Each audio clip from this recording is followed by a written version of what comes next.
మన అందరితో మాట్లాడి ఇంక చేసిన తర్వాత ఈయన ఇన్ఛార్జ్ అన్నప్పుడు అందరూ ఆయనతో పనిచేయాల్సిందే. ఆయన మన కోసం పనిచేయాల్సిందే. అంతేగాని ఇంక కూర్చోబెట్టి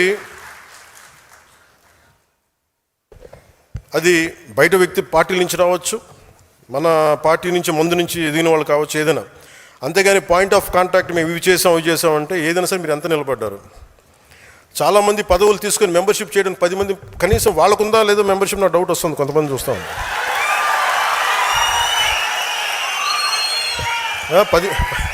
10 మంది మెంబర్షిప్ 10 మంది మెంబర్షిప్ని కూడా చేయలే. మీరు అంత మొహమాట పడితే మీరు నాయకులు ఎలా ఎదుగుతారు?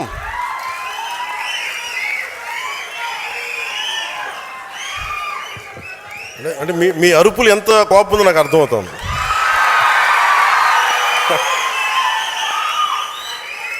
అంటే అందరూ ఏమనుకుంటారండి, ఇతను ఎక్కడో కూర్చొని బిల్డింగ్లో కూర్చుంటాడు, బయటికి రాడు, ఇతనికి ఎవరు చెప్పరు అనుకుంటారు. నాకు ఎవరు చెప్పక్కర్లేదు, నేను అన్నీ చూస్తూ ఉంటాను.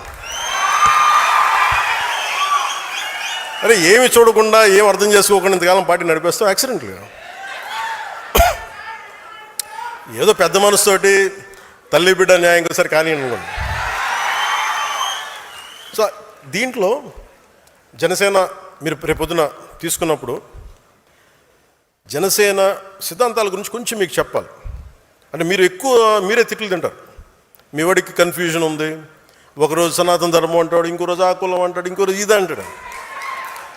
అలాగే బిడ్డ మీకోసం అన్నీ చెప్తాను నేను. అంటే జనసేన ఎప్పుడు కులాల గురించి మతాల గురించి మాట్లాడద్ది. అంటే నేనేం చెప్పాను, మనకున్న 7 సిద్ధాంతాల్లో కులాలని కలిపే ఆలోచన విధానం, మతాల ప్రస్తావన లేని రాజకీయం. అసలు ఇలా కుదురుద్దా అంటారు. ఒక ఉన్నతమైన ఆశయం పెట్టుకుంటాం. అంబేద్కర్ గారు చెప్పినట్టుగా కాస్ట్ అనలైజేషన్, కుల నిర్మూలన జరగదు ఈ దేశంలో. అదొక ఆశ అంతే.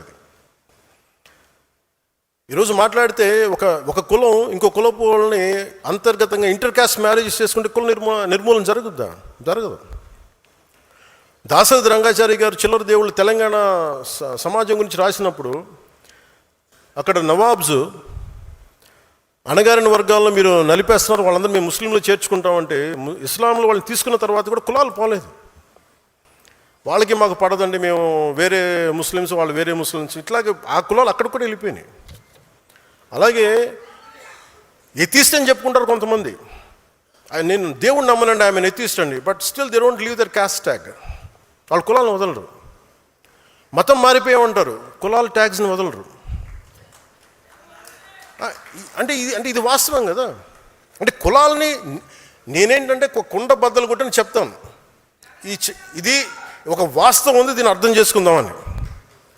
అలాగే నిజంగా కుల నిర్మూలన జరగాలంటే దేశం అంతా అన్ని రాజకీయ పార్టీలు ఆలోచించాల్సింది.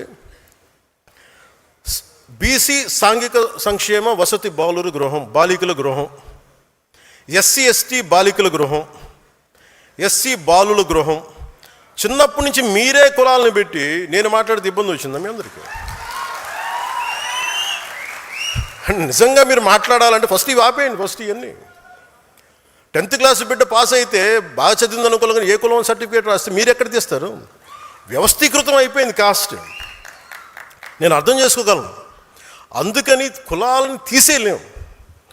కోరటి వెంకన్న పల్లె కన్నీరు పెడుతుందంటే అరే మనకి వృత్తిలు పోయినాయి అని బాధపడతారు. ఇది మనకి సాలెల మగ్గం బూజు పట్టేసింది, ఇలాగ వృత్తి కులాలన్నీ నాశనం అయిపోయినాయి. ఇవన్నీ మాట్లాడుతుంటే అంటే మనకి వృత్తి ఆధారిత కులాలు. అందుకని కులాలను టకటకమని తీసేయలేము.